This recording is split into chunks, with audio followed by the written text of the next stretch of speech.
because they're going to spook. Those fish spook, especially in shallow water. They're very sensitive to noise. What do you consider shallow water? In this North Bay, I fished 2.5, up 2.5. Before, well, where do you draw that line? What, 12 feet shallow to you? 2.5 feet shallow. Right, but well, so, you know, you fish the tide, so you can fish the 4 inch. Depends on the tide, you know, how much of the tide you have. So what you personally consider shallow? Yeah. One thing we see typically on a regular season in water, you get totally different species of fish and different conditions. And if you fish less than, say, 12 feet of water, if you go out to that buoy line channel in San Pablo Bay, you'll actually see a stronger current once you get into that different depth. And so, You're saying you can spook a fish. What depth are you going to spook a fish? what depth water are you getting at? What spooks a fish? Okay, if you're traveling at a good split, I think you're gonna spook a fish 50 feet. You know, that's my opinion, and maybe a little deeper. You know, and then if you have anybody coming around, you know, in your shallow water, let's say bushel, and moving that speed, they're going to spook. They're going to spook your bite.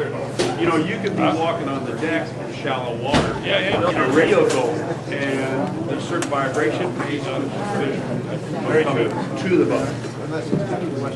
Country western, that's right. Question here. Wait. If you're trying to mark fish and you're marking fish, but they're suspended, will you try and sit up if you're marking the volume of them, or will you try and move until you find them on the bottom?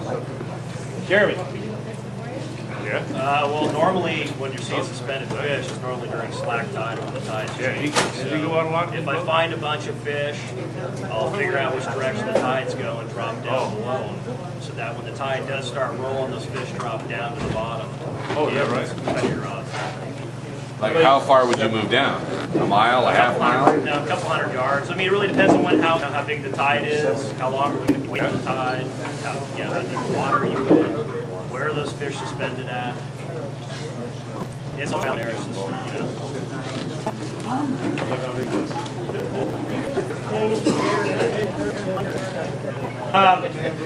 Question is, do you leave your fish finder?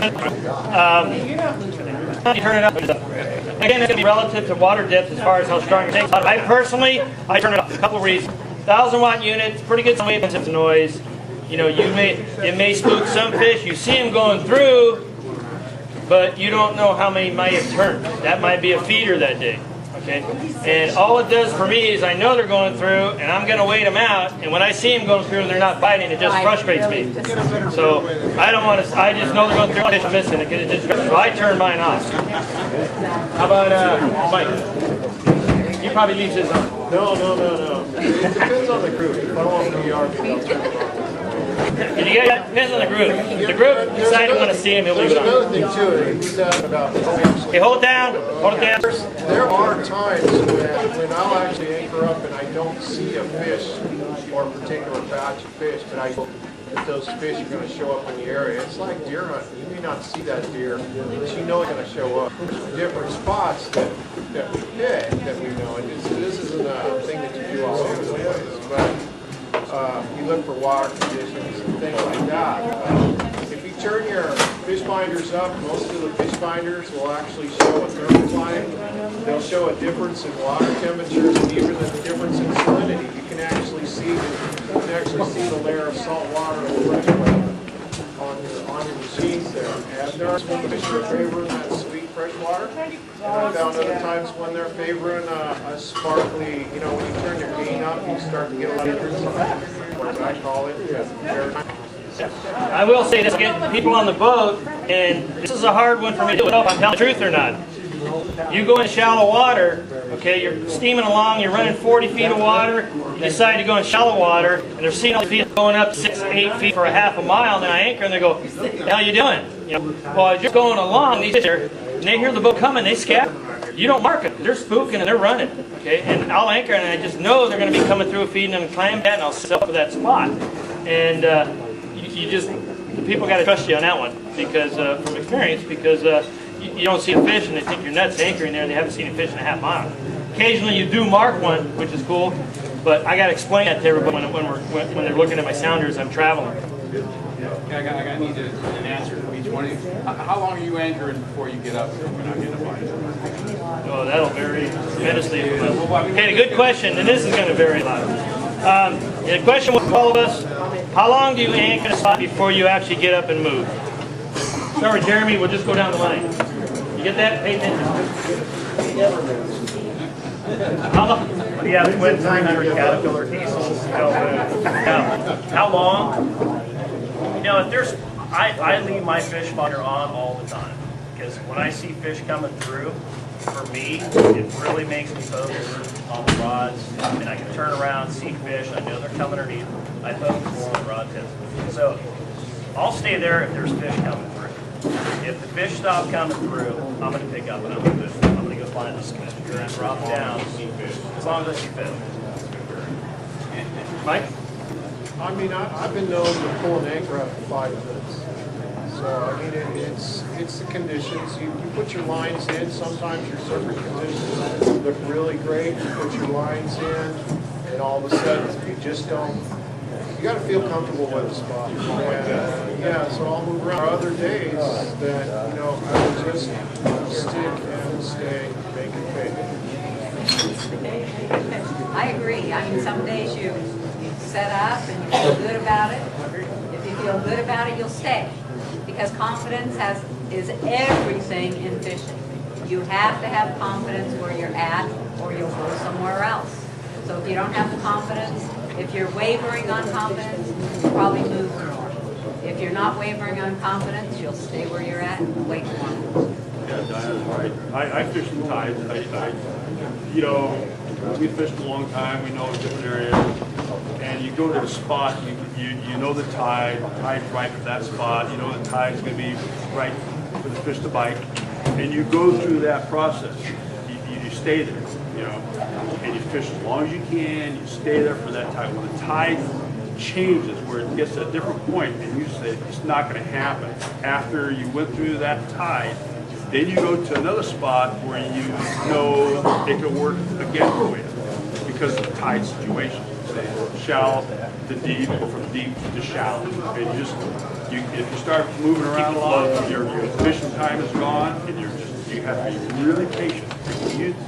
We'll be on the boat, you know, we all experience, well, you have a customer say, oh, well, I'm getting bored. We're not catching no fish here, you know, and you got to be patient.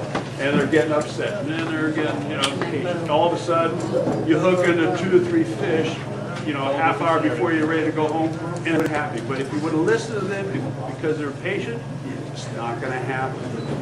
You know, you got to have faith in the spot you're at and work the tide. That's how it works. Main thing, we see too many people moving. The best of any tide is the beginning and the end. So if you're getting up, and we go through the same thing, only in a smaller version where you only got 6 people, they're looking at you and say, you know, I've had people call up after the trip and say, well, you never moved, or you never changed the bait. But we caught fish in there that whole time. You know, so it's just, I won't move. But unless, I mean, if I load up with grass right away, I'm out of there. But other than that, I'm going to stick it out for a while. And I watch the tide to see what part of the tide I'm in.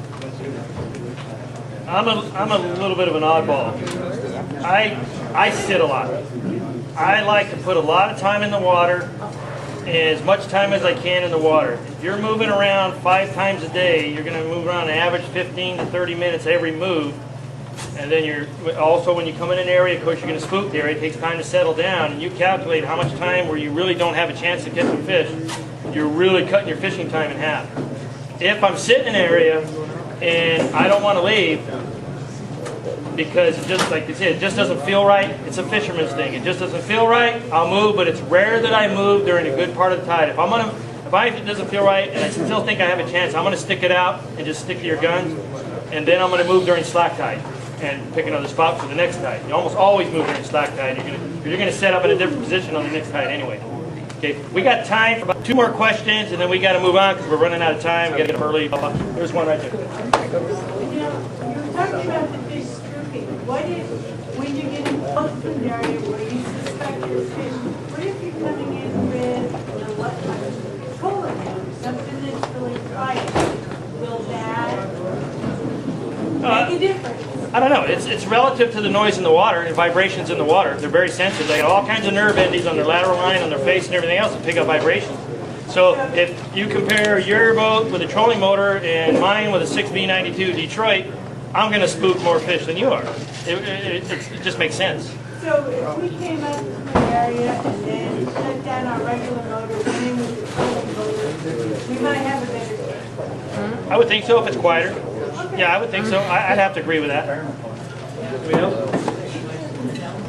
Sometimes when I go to a spot, I shut the engine off, slide it.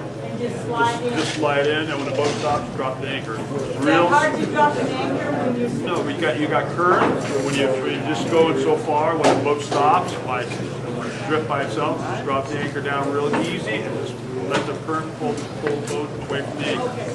So just let the current set the... It's shallow water. That's a shallow end. Deep water is different. Okay, one more question, and then we gotta move on.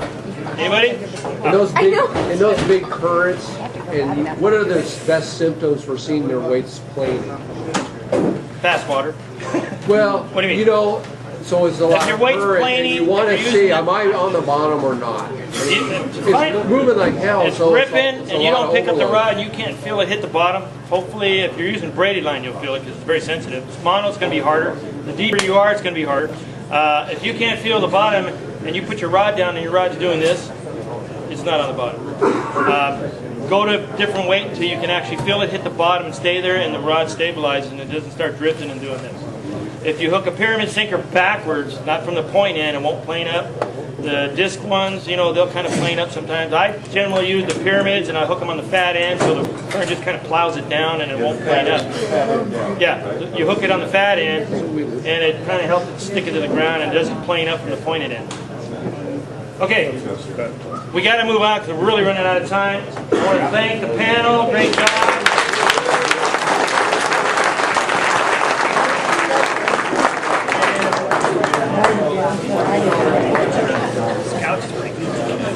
I want to introduce George. He's going to handle the raffle, get out of the raffle things, get everybody out of here so you can get some sleep and fish hard tomorrow.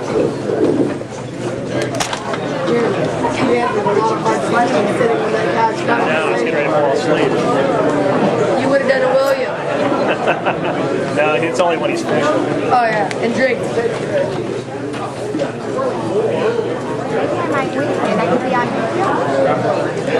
Very disappointing, especially during the shallow water rush. William texting, not paying attention. No, you did. What did I say? Who you got on your boat tomorrow? Joe, Scott.